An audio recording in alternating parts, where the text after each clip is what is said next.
বিসমিল্লাহির রহমানির রহিম। শুরু করছি পরম করুণাময় আল্লাহর নামে। আজকে আমি দেখো, গত পর্বে আমরা যে অধ্যায় 16 এমসিকিউ প্র্যাকটিস পরিমিতি অংশের বর্গক্ষেত্রের ক্ষেত্রফল সম্পর্কিত বিষয় নিয়ে আলোচনা এবং সমাধান করেছিলাম সমস্যাগুলির। আজকে আরও দু একটি সমস্যা তোমাদেরকে দেখাবার চেষ্টা করছি। তাহলে দেখো যে এখানে একটি প্রশ্ন হলো, আজকের যে পর্ব তার 1 নম্বর প্রশ্নটা হচ্ছে, কোনো বর্গক্ষেত্রের ক্ষেত্রফল কোনো বর্গক্ষেত্রের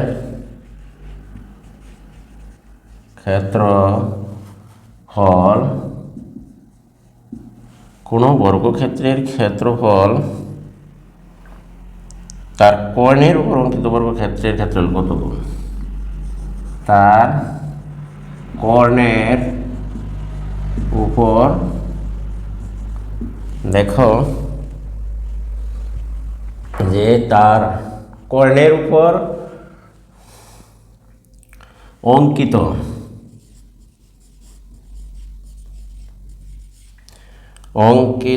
বর্গক্ষেত্রের ক্ষেত্রফলের কত গুণ? বর্গক্ষেত্রের ক্ষেত্রফলের কত গুণ? প্রশ্নটা এখানে দেখো, এটি চট্টগ্রাম বোর্ড 19 সালে এসেছিল, বোর্ড 19 এসএসসি পরীক্ষা এসেছিল। অপশনগুলো তাহলে এখানে দেখে নাও। 1/4 গুণ, 2 দেখো 1/2 গুণ, 3 নম্বর অপশন 2 গুণ, 4 নম্বর অপশন হচ্ছে 4 গুণ। তাহলে আমরা প্রথমে সমাধান করি। দেখো যে কোনো বর্গক্ষেত্রের ক্ষেত্রফল তার কর্ণের উপর অঙ্কিত বর্গক্ষেত্রের ক্ষেত্রফলের কত গুণ। তাহলে আমরা প্রথমে যদি বর্গক্ষেত্রটা এঁকে নেই, তাহলে দেখো প্রশ্ন বোঝাটা একটু সহজ মনে হবে। তাহলে দড়ি বর্গক্ষেত্রের প্রত্যেক বাহুর দৈর্ঘ্য হচ্ছে তোমার এ। যদি এ বি সিডি বর্গক্ষেত্রটা হয় দড়ি, তাহলে এর কর্ণের দৈর্ঘ্য হবে এইখান থেকে এই কোণ থেকে সি কোণ পর্যন্ত যোগ করলে এসি অথবা তোমার বিডি। তাহলে ধরি এ বি সি ডি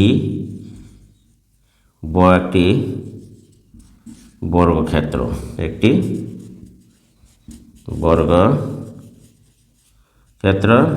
এর প্রত্যেক বাহুর দৈর্ঘ্য,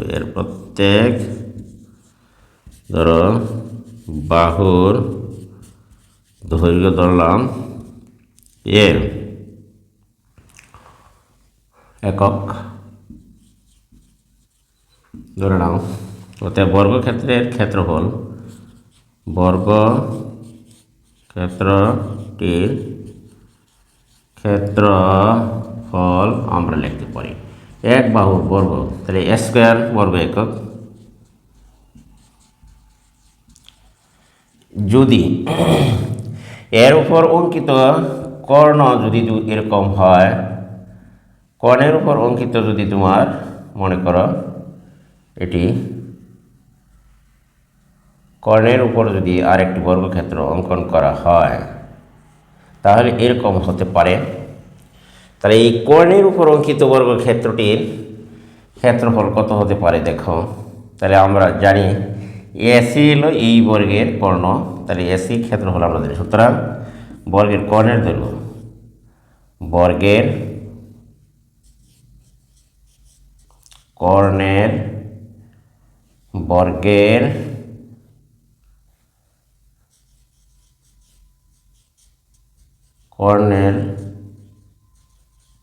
দৈর্ঘ্য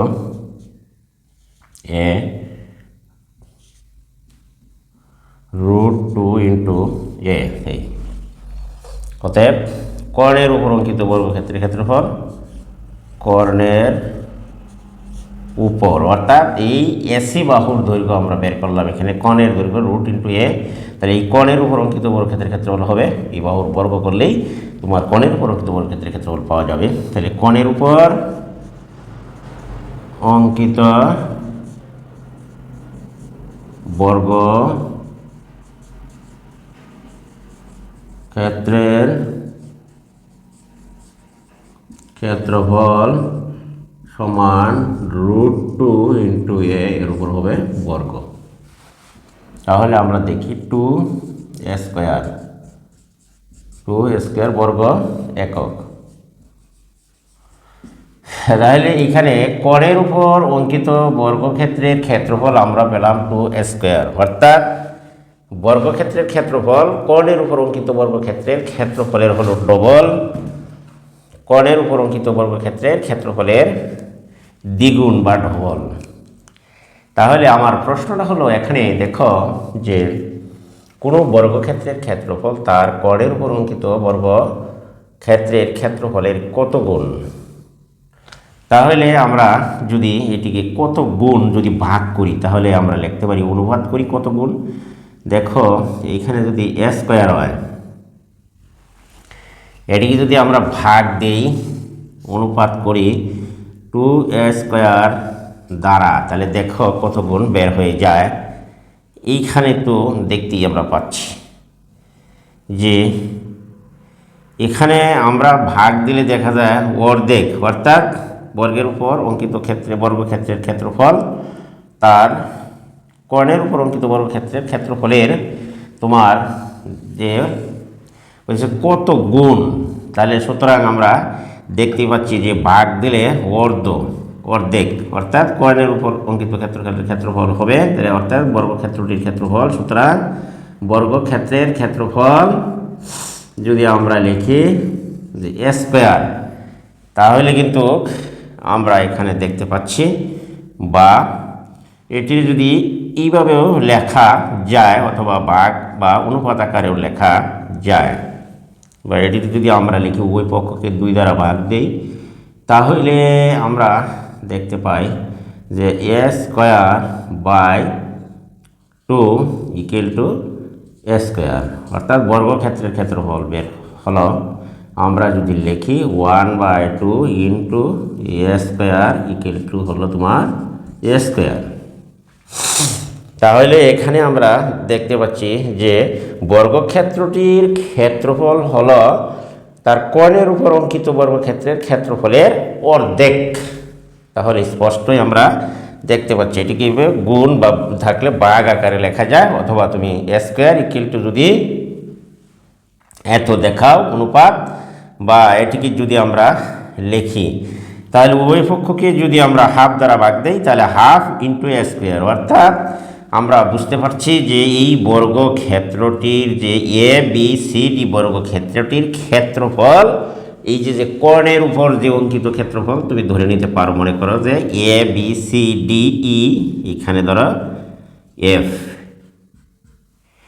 এই এর উপর অঙ্কিত বর্গক্ষেত্রের ক্ষেত্রফলের তোমার অর্ধেক। তাহলে আমরা বুঝতে পারছি যে 2 নম্বর অপশনটি হবে তোমার সঠিক উত্তর। প্রশ্নটা ছিল যে কোনো বর্গক্ষেত্রের ক্ষেত্রফল তার কর্ণের উপর অঙ্কিত বর্গক্ষেত্রের ক্ষেত্রফলের কত গুণ। তাহলে গুণ হলে আমরা ভাগ দিতে পারি। এইখানে আমরা দেখতে পাচ্ছি যে a² সমান, এটি হচ্ছে বর্গক্ষেত্রের ক্ষেত্রফল, আর 2a² হলো তোমার কত, কর্ণের উপর অঙ্কিত বর্গক্ষেত্রের ক্ষেত্রফল। তাহলে এটি কিন্তু সমান নয়, এটিকে সমান করার জন্য আমরা কি করলাম, এটিকে যে 2 যেহেতু দ্বিগুণ, বর্গক্ষেত্রটির ক্ষেত্রফল কর্ণের উপর অঙ্কিত বর্গক্ষেত্রটির ক্ষেত্রফল, অর্থাৎ ACE বর্গক্ষেত্রের ক্ষেত্রফল মূল বর্গক্ষেত্র ABCD ক্ষেত্রফলের দ্বিগুণ। আমার প্রশ্নটা ছিল যে কর্ণের উপর অঙ্কিত ক্ষেত্রফলের কত গুণ। তাহলে আমরা সমান যদি করতে চাই, এটিকে 2 দ্বারা ভাগ দিই, ভাগ দিলে এটি নিচে আসলো 2 a²/2, আর এটি 2 কাটা গেলে থাকে a²। তাহলে মূল বর্গক্ষেত্রটির ক্ষেত্রফল তুমি দেখো কর্ণের উপর অঙ্কিত ক্ষেত্রফলের হলো অর্ধেক, অর্থাৎ এবার এটিকে আমরা সাজিয়ে লিখছি 1/2 ইন্টু স্কোয়ার। মূল বর্গক্ষেত্রটির ক্ষেত্রফল কর্ণের উপর অঙ্কিত বর্গক্ষেত্রের ক্ষেত্রফলের হলো আধা বা অর্ধেক। আশা করি ব্যাপারটা বুঝতে পেরেছ। এখন তাহলে আমরা অন্য আরেকটি প্রশ্নের সমাধানে যেতে পারি। দেখো এইখানে আমরা অন্য আরেকটি প্রশ্ন লিখতে পারি যে কোনো একটি বর্গাকার ক্ষেত্রের পরিসীমা 24 বর্গমিটার হলে কর্ণের দৈর্ঘ্য কত। আর অনেক সহজ প্রশ্ন, আমি আরেকটি প্রশ্ন তোমাদেরকে এখানে দেখাচ্ছি। দেখো তাহলে এটি আমরা মুছে নিতে পারি। ওকে,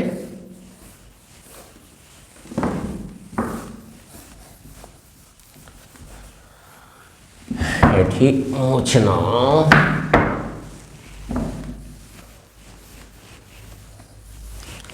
আশা করি যে ক্ষেত্রফল সম্পর্কিত অধ্যায় 16 এর অনুশীলনী 1, 2, 3, 4 পর্যন্ত সকল অঙ্কের সমাধান পর্যায়ক্রমে হয়ে যাবে ইনশাল্লাহ। তাহলে আমরা দেখি আরেকটি প্রশ্ন 2 নম্বরে। দেখো আজকের পর্বের হলো যে একটি বর্গাকার ক্ষেত্রের পরিসীমা।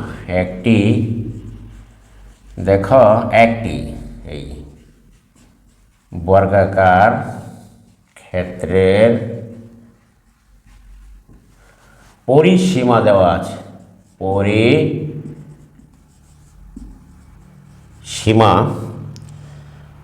24 সেন্টিমিটার হলে কর্ণের দৈর্ঘ্য কত? 24 সেন্টিমিটার হলে এর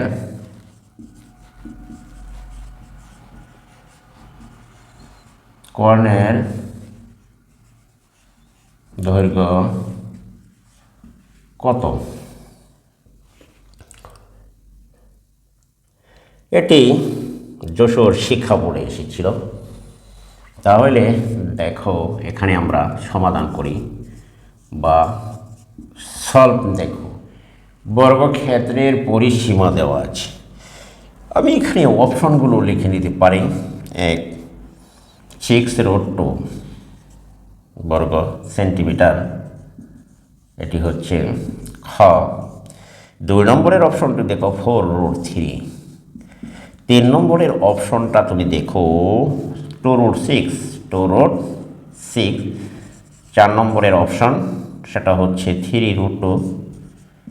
এইখানে 4টি অপশন দেওয়া আছে। এখন আমরা দেখতে পাচ্ছি যে একটি বর্গক্ষেত্রের পরিসীমা 24 বর্গ সেন্টিমিটার হলে এর কর্ণের দৈর্ঘ্য কত? তাহলে তো আমরা পরিসীমা জানি যে বর্গের পরিসীমা হচ্ছে তোমার 4 বাহুর দৈর্ঘ্যের যোগফল। তাহলে 4 বাহুর দৈর্ঘ্য যদি এখানে তোমার দেওয়া থাকে, মনে করো এ বি সি ডি বর্গের পরিসীমা হচ্ছে অর্থাৎ এ বি বাহু B C C D AD বাহুর দৈর্ঘ্য মোট হচ্ছে তোমার 24 সেন্টিমিটার। আমরা আবার জানি যে বর্গের প্রত্যেক বাহু তো পরস্পর সমান। তাহলে বর্গের এক বাহু বের করি। সমাধানটা দেখো। সুতরাং বর্গের বাহুর দৈর্ঘ্য, সুতরাং বর্গের বাহুর দৈর্ঘ্য আমরা বের করতে পারি। যেহেতু পরিসীমা দেওয়া আছে 24কে 4 দ্বারা যদি তুমি ভাগ দাও, এক বাহুর দৈর্ঘ্য তুমি পেয়ে যাবে 4 6 24 6 সেন্টিমিটার। তাহলে আমার এক বাহু পেলাম, ধরো এ সমান 6 সেন্টিমিটার। প্রত্যেক বাহুই ধরো 6। এখানে এটাও যদি এ হয় তাহলে এটাও 6, এটাও তো হবে তোমার 6। তাহলে আমরা দেখতেই পাচ্ছি যে প্রত্যেক বাহু যদি সমান হয়, আমার যে প্রশ্নটা ছিল আমার বর্গের কোণের দৈর্ঘ্য কত হবে, এইখান থেকে যদি আমি এইটুকু যোগ করি তাহলে বর্গের কোণের দৈর্ঘ্য আমরা পিথাগোরাসের সূত্র ব্যবহার করে বের করতে পারি। যেহেতু বর্গের প্রত্যেক কোণ সমকোণের বিপরীত বাহুকে বলা হয় অতিভুজ। তাহলে এখানে এ বি সি সমকোণী ত্রিভুজের অতিভুজ হলো তোমার এসি। তাহলে এই সূত্র প্রয়োগ করে আমরা বর্গের কোণের দৈর্ঘ্য বের করতে পারি। সুতরাং বর্গের কোণের দৈর্ঘ্য, তাহলে বলো বর্গের, আমার মনে হয় একেবারে পানির মতন সোজা, বর্গের কোণের দৈর্ঘ্য দেখো এসি স্কোয়ার, আমরা জানি পিথাগোরাসের সূত্র অনুযায়ী A B square plus B C square এই সূত্র ব্যবহার করে তুমি বের করতে পারো। এটির মান যেহেতু আছে 6, তাহলে 6 স্কয়ার 6 36 যোগ আরেকটা 36, তাহলে আমরা লিখতে পারি 72। এটিকে আমরা যদি বর্গমূল করি তাহলে দেখো 72 বাংলায় আমরা পাই 30 ডিগ্রি 72, তাহলে 6√2। আশা করি তোমরা এটি বুঝতেই পেরেছ যে 6√2 এক নম্বর অপশনটি হচ্ছে তোমার সঠিক উত্তর। এটি কিন্তু আমরা বের করতে পেরেছি যে এক নম্বর অপশনটি হচ্ছে তোমার সঠিক উত্তর। এস, এক নম্বর উত্তরটি হচ্ছে তোমার সঠিক উত্তর। তাহলে আমরা দেখো যে এটিকে আমরা অন্য উপায়েও করতে পারি, যারা আবার আমরা জানি। তুমি আবার বর্গের কর্ণের দৈর্ঘ্যের সূত্র ব্যবহার করতেও পারো, যে বর্গের কর্ণের দৈর্ঘ্য সরাসরি যে সূত্র সেটা কিন্তু তোমাদের আমি শিখিয়েছি। এটি হচ্ছে √2 ইন্টু হলো তোমার এ। এটি আরও পানির মতো একেবারে সহজ, কারণ √2 ইন্টু এ বর্গের কর্ণের দৈর্ঘ্য তুমি জানো। এর মান কিন্তু এখানে আমরা বের করে নিয়েছি, যে সুতরাং এ আমরা এখানে পেলাম 6। তাহলে আমরা √2 ইন্টু যদি 6 হয়, এটির একটু সাজিয়ে লেখো, তাহলে 6√2। এটি হচ্ছে তোমার বর্গের কর্ণের দৈর্ঘ্যের সূত্র। দেখো উত্তর একই। তুমি ইচ্ছা করে এভাবেও বের করতে পারো যখন যে সময় মনে থাকে, বা অথবা বিকল্প পদ্ধতি এভাবেও সরাসরি বের করতে পারো। আশা করি তোমরা ব্যাপারটি বুঝতে পেরেছ যে বর্গের কর্ণের দৈর্ঘ্য বের করার মতো অঙ্ক পরীক্ষা দেওয়া থাকলে আমার মনে হয় আর কোনো সমস্যা হওয়ার কথা নয় ইনশাল্লাহ। তাহলে আমরা চলো অন্য আরেকটি প্রশ্নে যেতে পারি। আজকের আরেকটি অন্য টপিকস বা বিষয় হচ্ছে, তাহলে আমরা এটি মুছে নেই। দেখো এবার আমরা বর্গক্ষেত্র, আয়তক্ষেত্র, সমবাহু, সমদ্বিবাহু, বিষমবাহু ত্রিভুজের ক্ষেত্রফল নির্ণয় করা শিখেছি। এবার দেখো আমরা যাব সামান্তরিকের ক্ষেত্রফল নির্ণয় করতে। কিভাবে সামান্তরিকের ক্ষেত্রফল নির্ণয় করি দেখো। সামান্তরিক তোমার পাঠ্যবই 302 একটি প্রশ্ন, 3 নম্বরের প্রশ্নটা তোমরা দেখো, যে এখানে হচ্ছে 3 নম্বরের যে প্রশ্ন আমি পূর্বের দিতে আসি। দেখো এখানে যে একটি সামান্তরিকের, দেখো সামান্তরিকের ভূমি 9 সেন্টিমিটার, 9 সেন্টিমিটার ও উচ্চতা 60 সেন্টিমিটার, ও উচ্চতা 60 সেন্টিমিটার হলে দেখো এর ক্ষেত্রফল কত হলে এর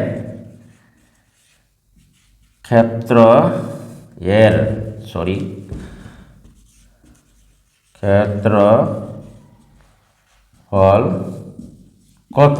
প্রশ্নটা হলো এরকম। এটি ময়মনসিংহ বোর্ড 2014 সালে এসেছিল। ময়মনসিংহ বোর্ডে 2024 পরীক্ষা এসেছিল এসএসসি। আমরা প্রথম অপশনটি লিখে নিই, 18 বর্গ সেন্টিমিটার। 2 নম্বর অপশন 26 বর্গ সেন্টিমিটার। 3 নম্বর অপশন 36 বর্গ সেন্টিমিটার। 4 নম্বরের অপশন 72 বর্গ সেন্টিমিটার। তাহলে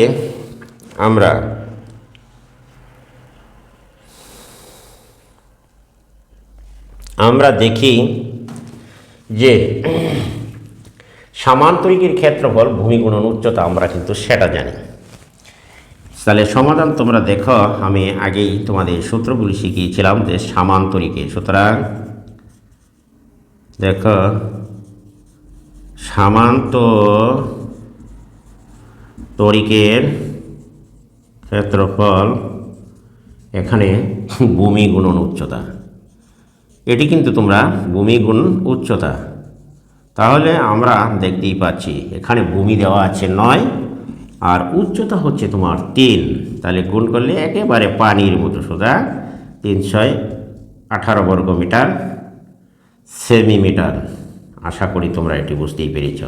এটি একবারে পানির মতন সোজা অঙ্ক, এর চেয়ে সহজ অঙ্ক আর মনে হয় আমার মনে হচ্ছে যে আছে বলে মনে হয় না। তাহলে এটি হচ্ছে তোমার 1 নম্বরের অপশনটি সঠিক উত্তর। দেখো তাহলে 1 নম্বরের অপশনটি হচ্ছে সঠিক উত্তর, এটি আশা করি সবাই বুঝতে পেরেছ। এখন আমরা যাই পরবর্তী আরেকটি আজকে। এখন সামান্তরিক বিষয় মানে সামান্তরিকের ক্ষেত্রফল নির্ণয়ের বিষয়। সামান্তরিক তো তোমরা সবাই চিনো, যেমন মনে করো কোনো চতুর্ভুজের যদি বিপরীত বাহু সমান এবং সমান্তরাল হয় এরকম, তাহলে এটি হবে তোমার সামান্তরিক। এই সামান্তরিকের যদি এ বি সি যদি সামান্তরিক হয় সি ডি, তাহলে এই যে শীর্ষবিন্দু থেকে বিপরীত বাহুর উপর অঙ্কিত লম্ব এই বা উচ্চতা এর মান কিন্তু এখানে দেওয়া আছে 10, আর তোমার ভূমি কিন্তু এখানে আছে তোমার 9। এই কারণে আমরা যে সামান্তরিকের ক্ষেত্রফল ভূমি গুণন উচ্চতা, চিত্রটি একটু ধারণা দিয়ে দিলাম। দেখো তাহলে চলো আমরা যাই অন্য আরেকটি প্রশ্নের সমাধান করি। এখানে এটি মুছে নিতে তাহলে তোমরা পারো, আশা করি সবাই এটি বুঝতে পেরেছ।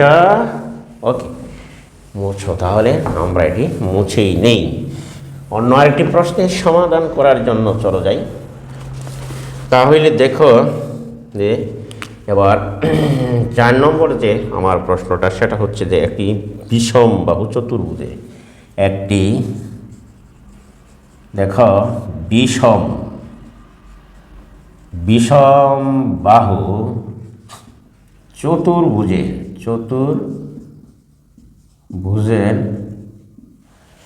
একটি বিষমবাহু চতুর্ভুজের 4টি কোণের সমষ্টি কত?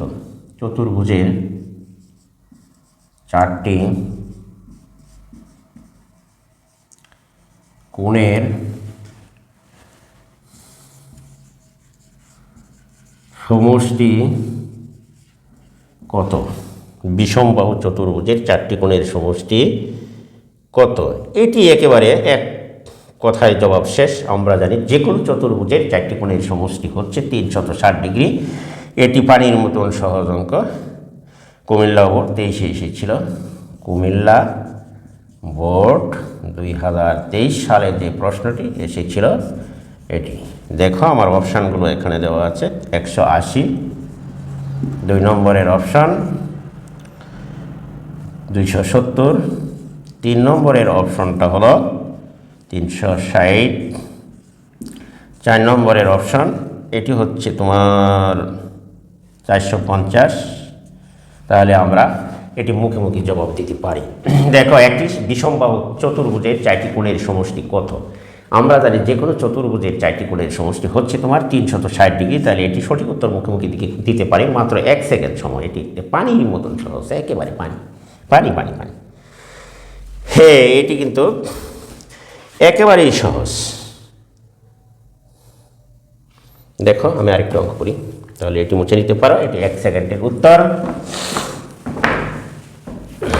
দেখো 5 নম্বরের অপশানটি এখানে আমরা 5 নম্বরের অপশনটি দেখো কি কি প্রশ্ন আর অপশন এখানে দেওয়া আছে সেটা একটু দাগ লিখে নিতে পারো। একটি সামান্তরিকের ভূমি, আগেই আমি করিয়েছি এরকম একটি দেখা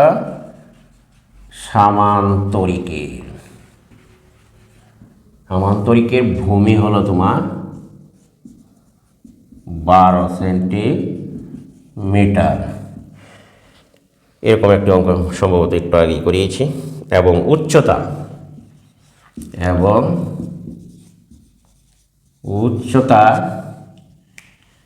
হলো 12 সেন্টিমিটার হলে ক্ষেত্রফল কত? হলে এর ক্ষেত্রফল কত? দেখো এটি কুমিল্লা বোর্ডে এসেছিল 23-এ। কুমিল্লা ভোট 2023 এসএসসি পরীক্ষা। অপশনগুলো দেখো। 1 নম্বরে 24 বর্গ সেন্টিমিটার, বর্গ সেন্টিমিটার। 2 নম্বরের অপশান 72 বর্গ সেন্টিমিটার। 3 নম্বরের অপশনটা হচ্ছে 144 বর্গ সেন্টিমিটার। 4 নম্বরের অপশন 288 বর্গ সেন্টিমিটার। তাহলে আমরা আজকের সর্বশেষ অঙ্ক এটি। দেখো যে একটি সামান্তরিকের ভূমি দেওয়া আছে, তাহলে সলভ বা সমাধান দেখো। এখানে আমরা যদি প্রথমেই সামান্তরিকটি এঁকে নিই, আমরা তো জানি যে চতুর্ভুজের বিপরীত বাহু সমান, দেখো এত সুন্দর চিত্র আঁকতে পারি না, তো মোটামুটি একটু ধারণা দিলাম। দেখো এ বি সি ডি একটি সামান্তরিক, কারণ দেখো সামান্তরিকের আমরা সংজ্ঞা জানি যে বিপরীত বাহু সমান ও সমান্তরাল। তাহলে এবি বিসি বাহু সমান্তরাল হচ্ছে তোমার এডি বাহু, আর সিডি বাহু সমান্তরাল হচ্ছে তোমার এবি বাহু। তাহলে এই শীর্ষ থেকে বিপরীত বাহুর উপর অঙ্কিত লম্ব বা উচ্চতা, এর মান দেওয়া হচ্ছে 12, আবার ভূমি এখান থেকে হেনির মান দেওয়া হচ্ছে তোমার 12। তাহলে আশা করি যে তোমরা ব্যাপারটি বুঝতে পেরেছ। অতএব সামান্তরিকের ক্ষেত্রফলের সংজ্ঞা বা সূত্র, সুতরাং সামান্তরিকের দেখো সূত্র চিত্র না আঁকলেও চলবে, তুমি তাড়াতাড়ি যত তোমার বোঝার জন্য আমি কাজটি করেছি। অতএব সামান্তরিকের ক্ষেত্রফল ভূমি গুণ উচ্চতা, তুমি আগেই জানো আমি শিখেছি ভূমি গুণ হচ্ছে তোমার উচ্চতা। এখানে ভূমি হচ্ছে তোমার বি থেকে সি পর্যন্ত 12, আর উচ্চতা হচ্ছে তোমার 12। তাই 12 12 144 বর্গ সেন্টিমিটার। আশা করি তোমরা ব্যাপারটি বুঝতে পেরেছো, এটি হচ্ছে সঠিক উত্তর। তাহলে আমরা দেখতে পাচ্ছি 3 নম্বরের অপশনটি হচ্ছে তোমার একদম সঠিক উত্তর। আশা করি প্রিয় শিক্ষার্থী বন্ধুরা তোমরা আজকে এই ক্লাসটি সামান্তরিক এবং সামান্তরিকের বিভিন্ন ক্ষেত্রফল সম্পর্কিত বিষয়টি মোটামুটি বুঝতে পেরেছ। পরবর্তী ক্লাসে আরও অঙ্ক দেওয়া হবে পর্যায়ক্রমে, যাহাতে করে তোমাদের এসএসসি পরীক্ষার কোনো অপশন নিয়ে বা অবজেক্টিভ বা এমসিকিউ প্রশ্ন নিয়ে কোনো সমস্যা হওয়ার কথা না। ধারাবাহিকভাবে তোমরা ক্লাসগুলো অর্থাৎ চর্চা করো। আজকে আমি সকলকে ধন্যবাদ জানিয়ে আমার ক্লাসটি এখানেই শেষ করছি। খোদা হাফেজ। তবে তার আগে একটি কথা বলে যাই, যদি আমার ভিডিওটি এখনও ভালো লাগে তাহলে অবশ্যই তোমরা ভিডিওটিকে সাবস্ক্রাইব করবা, যারা এখনও সাবস্ক্রাইব করো নাই। আর ভিডিওটি বন্ধুবান্ধবের কাছে শেয়ার করে দেবা, একটি কমেন্ট লাইক অবশ্যই করে দিবা। আজকে আমি এখান থেকে বিদায় নেব। আল্লাহ হাফেজ। সকলেই ভালো থাকো। ওকে।